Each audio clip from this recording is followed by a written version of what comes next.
What's going on, everybody? It's Adonis at Absolutely Tech, and today we're going to be going over how to shoot 4K with your iPhone using ProCam 2.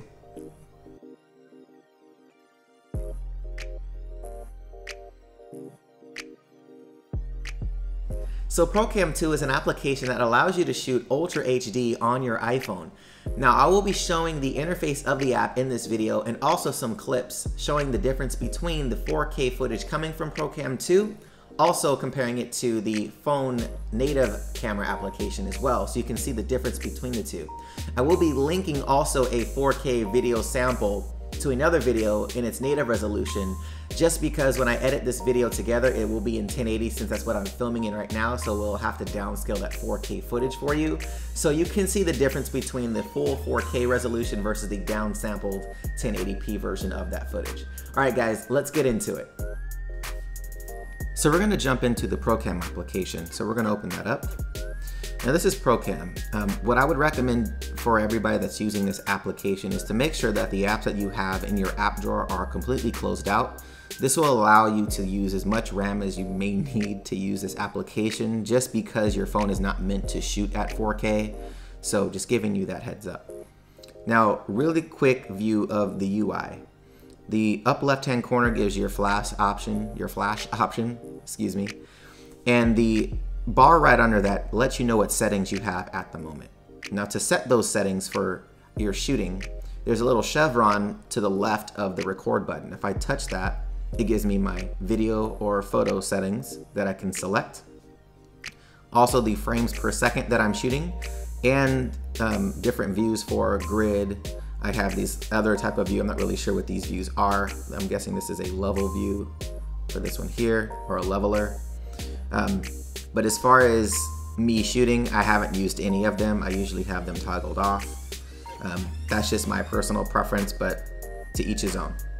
Now, as far as the modes down here, there are a ton. I would recommend going through them. This video could be very, very long, so I'm not gonna make it at length, but it's a really cool application as far as the ability to customize how you wanna shoot.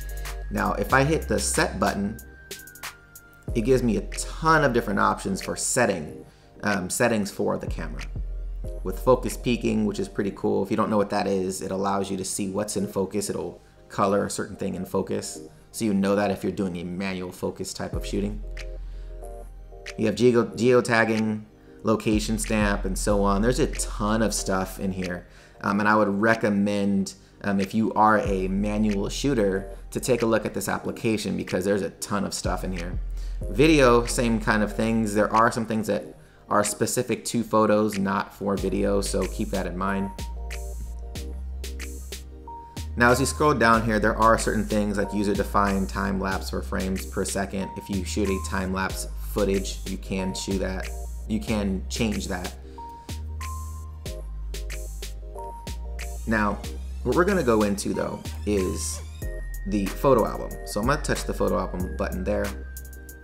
Now, this will show the photo album for the app and as well your photo album for your phone. Keep in mind though, if you're shooting 4K footage, it will not show in your Photos application. It will only show in this application.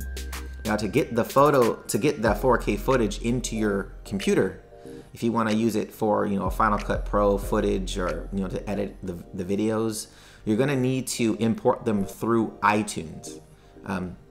I will do a separate video on how to do that. It's very simple though. If you Google it, it's really easy to do, on how to import your video from ProCam in iTunes. It's really easy. But I'm gonna get out of this, hit the camera button, it'll take us out. And that's it for the UI. It's not that difficult. You have your zoom slider here if you wanna zoom in. Now, because 4K on the device, it's not a true 4K, because you need about 8.5 megapixels to do so. The camera is only 8 megapixels. So what it's doing is it's upscaling it just a tad till it reaches the 4K threshold. So when you see footage, because it's not a 4K sensor, there is going to be some noise in the darks. You'll see that in the footage, and I've actually reviewed some of the footage already. Now, when I downscale that footage to 1080p, some different things happen. Some things you have more detail in. You still have some of the grain in the shadows, the noise in the shadows.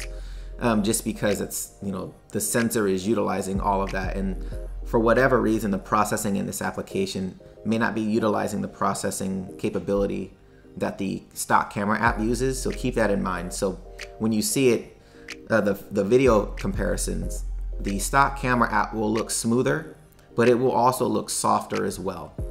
So I'm gonna show you guys the footage now so you guys can see the differences. Now, when I show you this footage, because I'm editing this video in 1080p, the 4K footage will be downsampled to 1080p. So you will see a difference in sharpness between the two footage coming from the phone stock app and the ProCam 2 app. But I will be linking a separate video of the 4K footage as its native resolution, so you can see what that looks like. All right guys, here's some of the clips.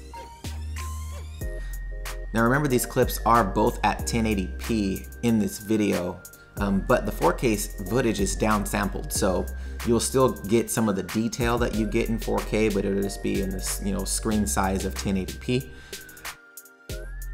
Now there is some noise in the dark areas of the 4K footage that I was noticing, but when you compare it to the 1080 footage, you can see that in some areas the 1080p footage is quite a bit softer as well. So it's definitely not as smooth, since the iPhone's shooting at 60 frames a second. It's being downsampled to 30 frames a second, but it may not translate that well there.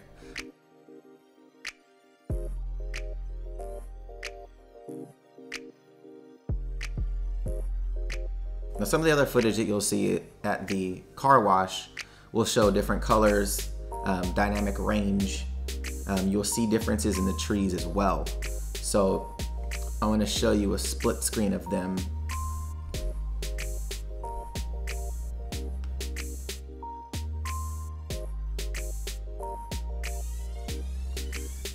Now the rest of the footage is just the 4K footage downsampled to 1080. I will be using some of this in the regular 4K footage, so keep that in mind. I will have a link in this video's description box, so you can jump to that if you want to check out the full 4K footage from this application. I just wanted to get some, foliage, some background, some sky, moving objects, so it was a really cool place to shoot.